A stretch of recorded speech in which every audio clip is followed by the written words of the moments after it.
بسم اللہ الرحمن الرحیم نحمدہ ونصلی علی رسولہ الکریم اما بعد فاعوذ باللہ من الشیطان الرجیم بسم اللہ الرحمن الرحیم۔ اپنی آج کی ویڈیو میں آقا علیہ الصلوۃ والسلام کے سیرت طیبہ کے بارے میں، آپ علیہ الصلوۃ والسلام کی حیات طیبہ کے بارے میں، آپ علیہ الصلوۃ والسلام کے خاندان کے بارے میں بیان کروں گی۔ آقا علیہ الصلوۃ والسلام کی آمد کا مہینہ سٹارٹ ہونے والا ہے۔ الحمدللہ اللہ تعالیٰ نے 1,24,000 پیغمبروں میں سے ہمارے لیے سب سے افضل و اعلیٰ نبی کو چنا۔ الحمدللہ ہم آقا علیہ الصلوۃ والسلام کے امتی ہیں۔ آقا علیہ الصلوۃ والسلام کے امتی بننے پر ہمیں بہت زیادہ خوش ہونا چاہیے، اور ہم خوش ہیں بھی۔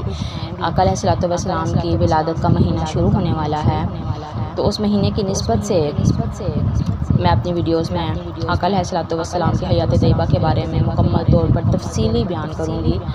آقا علیہ الصلوۃ والسلام کے خاندان کے بارے میں، آپ کی ازواج مطہرات کے بارے میں، اولاد کرام کے بارے میں، صحابہ کرام کے بارے میں، اور کچھ معجزات بیان کیے جائیں گے اس پورے ماہ میں انشاءاللہ۔ یہ بک ہے وہ میں سٹارٹ کرنے لگی ہوں، سیرت مصطفیٰ۔ اس میں آقا علیہ الصلوۃ والسلام کی حیات طیبہ سے ریلیٹڈ ہر بات موجود ہے، اور اس بک میں سے میں انشاءاللہ آپ کے ساتھ شیئر کروں گی۔ تو آقا علیہ الصلوۃ والسلام کی حیات طیبہ کے بارے میں بہت تفصیلی بیان ہے اس میں، تو انشاءاللہ اپنی ویڈیوز میں وہ بیان کروں گی۔ پیارے آقا کی آمد پر سب سے زیادہ خوشی عورتوں کو ہونی چاہیے۔ کیوں؟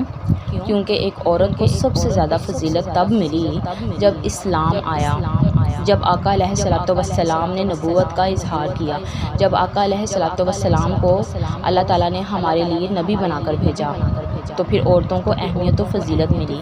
ورنہ زمانہ عرب میں جاہلیت کا دور تھا۔ کیا ہوتا تھا؟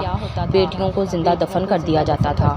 بیٹی کو ماں کی گود سے لے کر گڑھا کھود کر اس میں دفن کر دیا جاتا تھا، اور دفن کرنے والا اور کوئی نہیں، اس کا سگا باپ ہوتا تھا۔ ایک بہن کو ذبح کر دیا جاتا تھا، اور ذبح کرنے والا اور کوئی نہیں، اس کے سگا بھائی ہوتا تھا۔ ایک ماں کو بھرے بازار میں بیچ دیا جاتا تھا، اور بیچنے والے کوئی اور نہیں، اس کے سگے بیٹے ہوتے تھے۔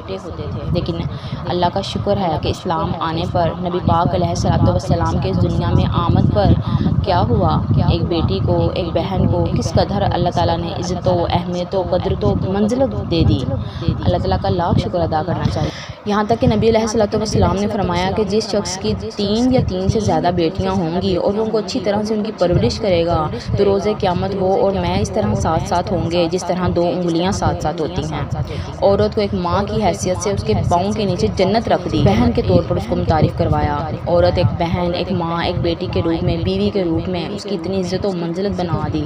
لیکن یہ سب اللہ تعالیٰ نے ہمیں پیارے آقا علیہ الصلوۃ والسلام کی اس دنیا میں آمد کے بعد ہوا کہ عورتوں کو کوئی عزت ملی، ورنہ عورتوں کی کوئی عزت نہیں تھی، اس کو پاؤں کی جوتی سمجھا جاتا تھا۔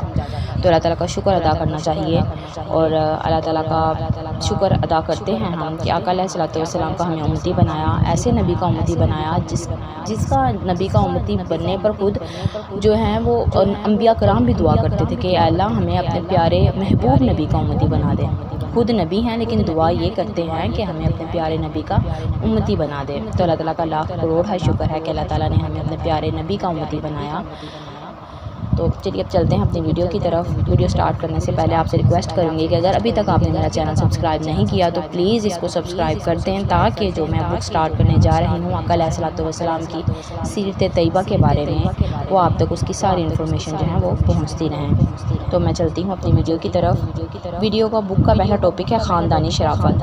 حضور اکرم صلی اللہ علیہ وآلہ وسلم کا خاندان و نسب، نجابت و شرافت میں تمام دنیا کے خاندانوں سے اشرف و اعلیٰ ہے، اور یہ وہ حقیقت ہے کہ آپ کے بدترین دشمن کفار مکہ بھی کبھی اس کا انکار نہ کر سکے۔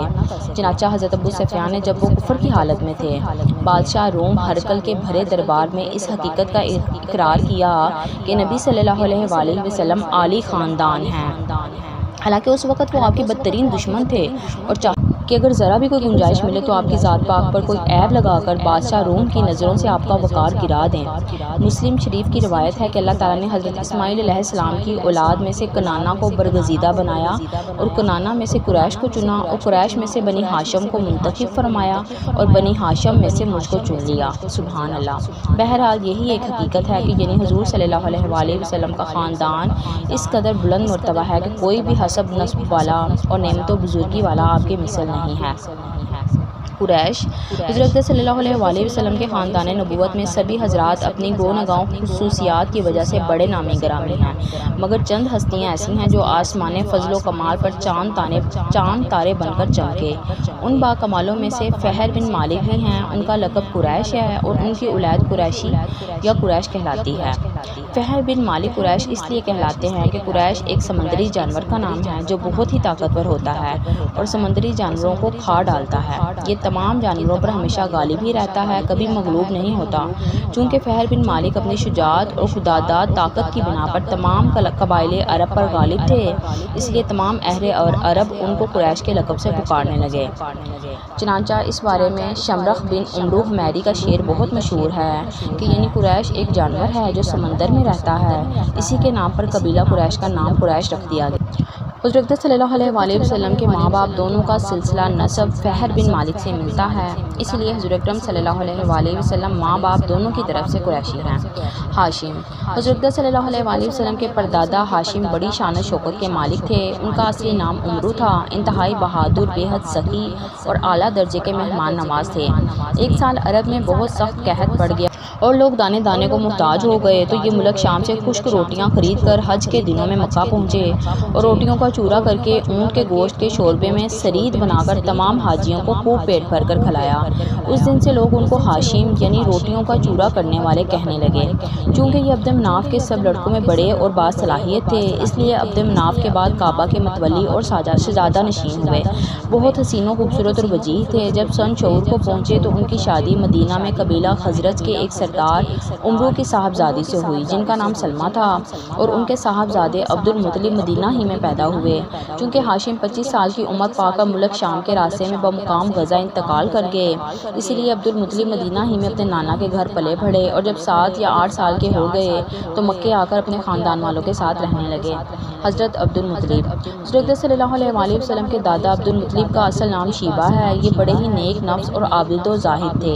غار ہرا میں کھانا پانی ساتھ لے کر جاتے اور کئی دنوں تک لگاتار خدا کی عبادت میں مصروف رہتے۔ رمضان شریف کے مہینے میں اکثر غار ہرا میں اعتکاف کیا کرتے تھے اور خدا کے دھیان میں گوشہ نشین رہا کرتے تھے۔ رسول اللہ صلی اللہ علیہ وآلہ وسلم کا نور نبوت ان کی پیشانی میں چمکتا تھا اور ان کے بدن سے مشک کی خوشبو آتی تھی۔ قریش کو ان سے بڑی عقیدت تھی۔ مکہ والوں پر جب بھی کوئی مصیبت آتی یا قحط پڑ جاتا تو لوگ عبد المطلب کو ساتھ لے کر پہاڑ پر چڑھ جاتے اور بارگاہ خداوندی میں ان کو وسیلہ بنا کر دعا مانگتے تھے تو دعا مقبول ہو جاتی تھی۔ یہ لڑکیوں کو زندہ درگور کرنے سے لوگوں کو بڑی سختی کے ساتھ روکتے تھے اور چور کا ہاتھ کاٹ ڈالتے تھے۔ اپنے دسترخوان سے پرندوں کو بھی کھلایا کرتے تھے، اس لیے ان کا لقب مطعم الطیر یعنی پرندوں کو کھلانے والا ہے۔ شراب اور زنا کو حرام جانتے تھے اور عقیدے کے لحاظ سے موحد تھے۔ زمزم شریف کا کنواں جو بالکل پٹ گیا تھا، آپ ہی نے اس کو نئے سرے سے کھدوا کر درست کیا اور لوگوں کو آب زمزم سے سیراب کیا۔ آپ بھی کعبہ کے متولی اور سجادہ نشین ہوئے۔ اصحاب فیل کا واقعہ آپ ہی کے وقت میں پیش آیا۔ آپ نے 120 برس کی عمر میں آپ کی وفات ہوئی۔ تو آج کی ویڈیو میری اتنی ہی۔ انشاءاللہ اپنی نیکسٹ ویڈیو میں اصحاب فیل کا واقعہ بیان کروں گی کہ حضرت صلی اللہ علیہ وآلہ وسلم کے پیدائش سے صرف تھوڑے دن پہلے جو ہے کہ اصحاب فیل کا واقعہ پیش آیا تھا۔ تو میری ویڈیوز میں میرے ساتھ رہیے گا تاکہ آئندہ آنے والی بہت زیادہ جو معلوماتی ویڈیوز ہیں آپ تک پہنچتی رہیں۔ تو میں آخر میں یہی دعا کرتی ہوں کہ اللہ تعالیٰ ہر پڑھنے سننے والے کی مشکلات کو دور فرمائے۔ اللہ تعالیٰ ہم کو پکا سچا عاشق رسول بننے کی توفیق عطا فرمائے۔ وما علینا الا البلاغ المبین۔